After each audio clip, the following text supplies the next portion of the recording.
tadi kalau yang diberikan kepada para nabi itu wahyu, kalau yang eh, para wali itu ilham, itu ada itunya nggak aspek itunya kesuciannya tidak? Misalnya kalau wahyu itu kan nanti implikasinya syarak ya. Kalau ilham apa gitu misalnya implikasinya. Para wali dalam misalnya tasawuf itu, ketika dia berbicara dengan Allah Subhanahu wa taala, ya, bicaranya tanpa perantara, atau Allah berbicara dengannya tanpa perantara. Berbeda dengan hal-hal yang sifatnya wahyu, ya. Hmm. Wahyu itu eh, ada perantara dalam dalam apa namanya, dalam pemaknaan tentang wahyu itu kan adalah kalam Allah yang disampaikan melalui pada nabinya melalui malaikat Jibril, ya. Ada perantara itu, gitu. Kenapa terkait itu ada perantara? Karena di situ ada pesan-pesan khusus yang dipersembahkan juga untuk seluruh manusia lainnya. Jadi sifatnya kemudian itu kepada seorang nabi, dan kemudian nabi itu menyampaikan kepada para pengikutnya, ya. Sementara ilham itu lebih kepada khusus pada diri seorang salik, ya, seorang wali Allah. Dan itu tidak ada perantara dalam konteks ilham ini. Allah langsung kemudian menyampaikan pada diri seorang hamba itu.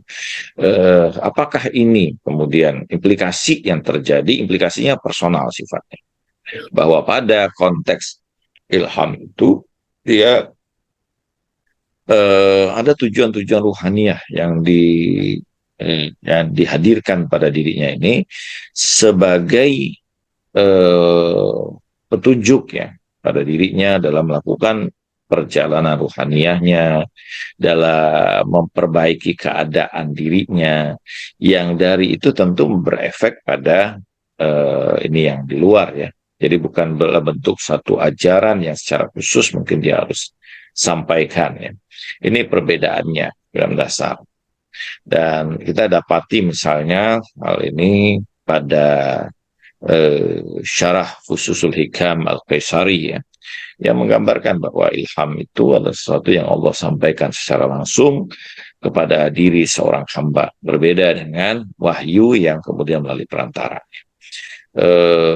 Jadi kalau pada konteks wahyu itu Allah menyampaikan itu pada diri seorang nabi melalui perantaranya, tapi pada konteks ilham itu karena seorang salik ini sampai pada konteks, pada tingkatan derajat tertentu, sehingga di situ dia mampu menyerap apa yang Allah sampaikan kepada dirinya, yang kemudian disebut dengan ilham ini.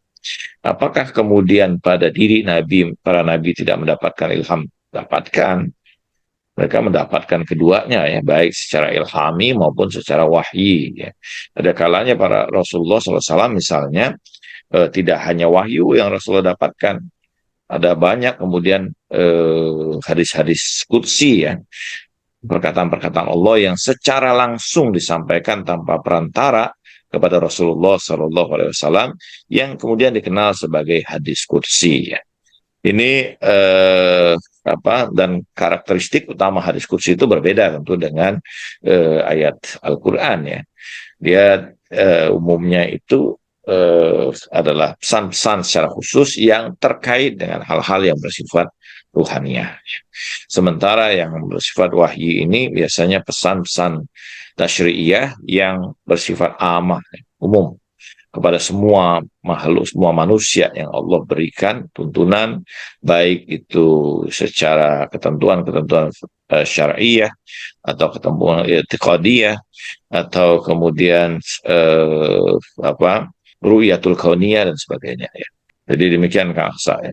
Kita misalkan menemukan dari beberapa cerita terkait dengan kemampuan-kemampuan para wali misalkan yaitu bahkan dia hanya misalkan kalau dalam cerita Wali Songo sih dengan jari saja mengeluarkan air dan sebagainya. Itu bagian dari kun fayakun atau bagaimana ketika dia sudah menyatu manifestasi dengan Tuhan itu? Pertama bahwa itu namanya karomah, ya. Karomah ya. Kita harus bedakan dulu, ya. karomah ini kan muncul karena kemuliaan. Hmm.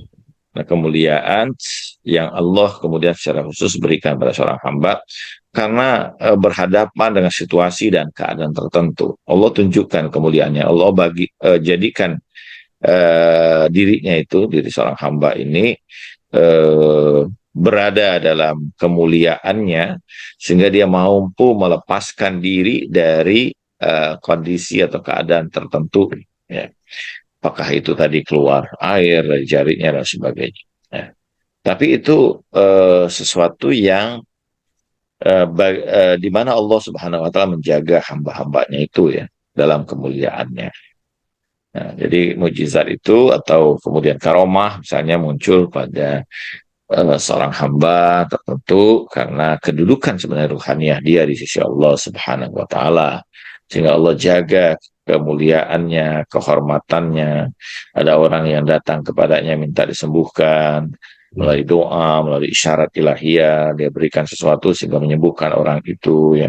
Itu apa namanya? Umumnya karomah-karomah itu terjadi dia karena kondisi dan keadaan tertentu pada diri seorang hamba itu ya. Dan apakah itu sesuatu yang bersifat tetap? Tidak. Karomah-karomah itu tidak selamanya tetap ya.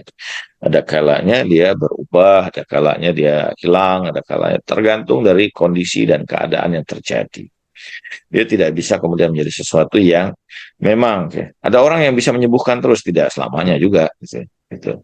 Ada saat-saat tertentu dia mampu menyembuhkan itu karena kemuliaan Allah, kemuliaan yang Allah berikan. Kalau kemudian dia terkait dengan ilmu dan sebagainya, bisa jadi ya bahwa dia memang mendapatkan kemudian pengetahuan tertentu sehingga dia mampu menyembuhkan selama sepanjang hayatnya ya. Tapi ada kalanya itu karena peristiwa-peristiwa tertentu saja. Tetapi karomah ini ada sesuatu yang juga berbahaya. Dan umumnya para salik atau para arif ya berusaha untuk menyembunyikan karomah. Itu hanya muncul dalam keadaan-keadaan yang memang terpaksa karena itu bisa membahayakan perjalanan ruhaninya. Kenapa? Karena ketika dia kemudian muncul karomah itu dan masyarakat atau manusia menganggap dirinya sebagai orang yang luar biasa, sebagai wali Allah dan sebagainya, itu membahayakan dirinya. Hmm. Kalau ketika dia kemudian eh, apa namanya sedikit saja kemudian dia merasa senang, merasa bangga dengan keadaan itu, pada saat itu juga dia akan terjatuh dari eh, proses dirinya tersebut. Ada hadis yang menarik ya, sampaikan oleh Rasulullah SAW bahwa Rasulullah mengatakan kulun nasun halikun illal abidun wa kullu abidun halikun illal alimun wa kullu alimun halikun illa mukhlisin wa kullu mukhlisun halikun wa kullu mukhlisun fi khatarin azim.